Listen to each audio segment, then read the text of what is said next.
अब हम इसमें देखेंगे प्रश्नावली 5.2 में क्वेश्चन नंबर 8वां, एक क्लास 10th का क्वेश्चन है। इसमें लिखा है एक एपी में 50 पद है जिसका तीसरा पद 12 है और अंतिम पद 6 है, 106 है। ठीक है, इसका 29वां पद ज्ञात कीजिए। ठीक है, यानी कि टोटल 50 पद है और अंतिम पद 106 है, यानी कि n का मान दिया है, ये क्या दिया है 50 दे दिया है। क्या दिया है 50 दिया है। ठीक है, और तीसरा पद यानी कि A3 दिया है, क्या दिया है 12 दिया है।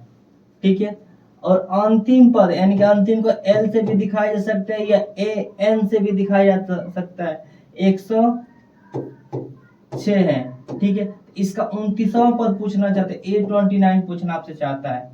ठीक है, ये क्या होगा। ठीक है, हम देखेंगे इसमें लॉजिक ये है कि बोला है कि टोटल 50 पद है और अंतिम पद 106 है, यानी कि 50वां पद 106 होगा। ठीक है, इसको हम लिख सकते हैं, क्या लिख सकते हैं कि A50 बराबर 106 लिखा जा सकता है, लिख सकते हैं। हाँ बिल्कुल लिख सकते हैं, क्योंकि 50 पद है और अंतिम पद 106, यानी कि 50वां पद 106 होगा। तो 50वां पद को हम लिख क्या सकते हैं, A प्लस 49D बराबर 106। इसको हम चाहें तो समीकरण 1 मान सकते हैं।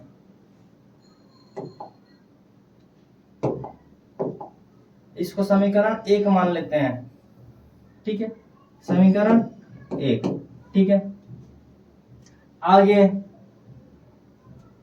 तीसरा पद दिया है 12, तीसरा पद 12, तो तीसरा पद को क्या लिखेंगे हम, तीसरा पद को हम लिखेंगे A प्लस 2D, क्योंकि A प्लस n-1 इंटू 2 होता है, तो n में से 1 घटाएंगे, 3 में से घटाएंगे 2 बचेगा, बराबर 12।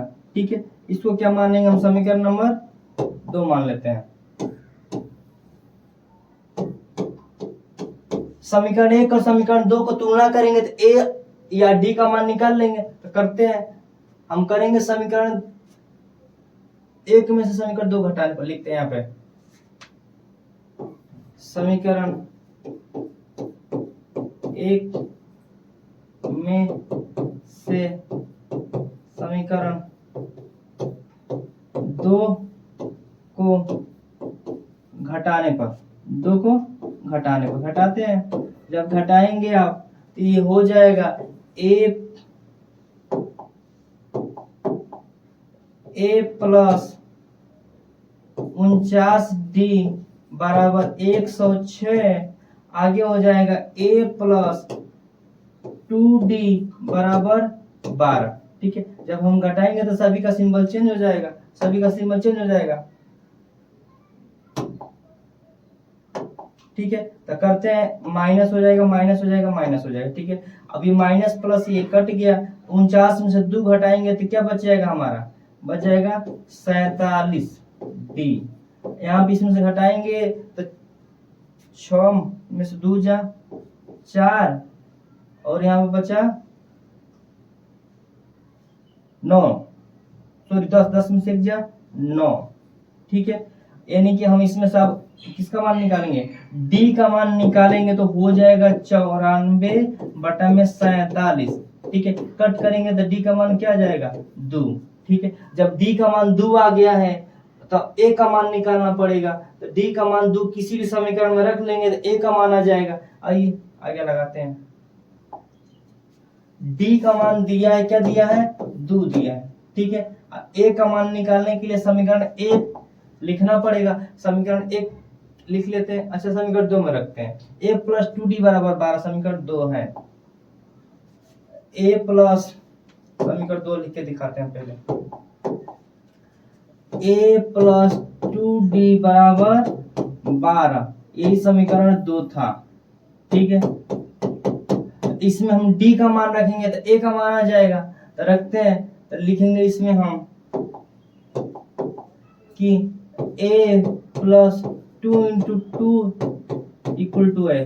ठीक है, A का मान निकालेंगे हम तो हो जाएगा 12 माइनस 4, A का मान क्या आ गया 8। हमसे पूछा क्या है, हमसे पूछा था कि 29वां पद बताइए, क्या बताइए 29वां पद। ठीक है, अब लगाते हैं, अब 29वां पूछा है तो 29वां लिखेंगे। 29वां पद, 29वां पद को हम लिखेंगे a प्लस 28d लिखेंगे।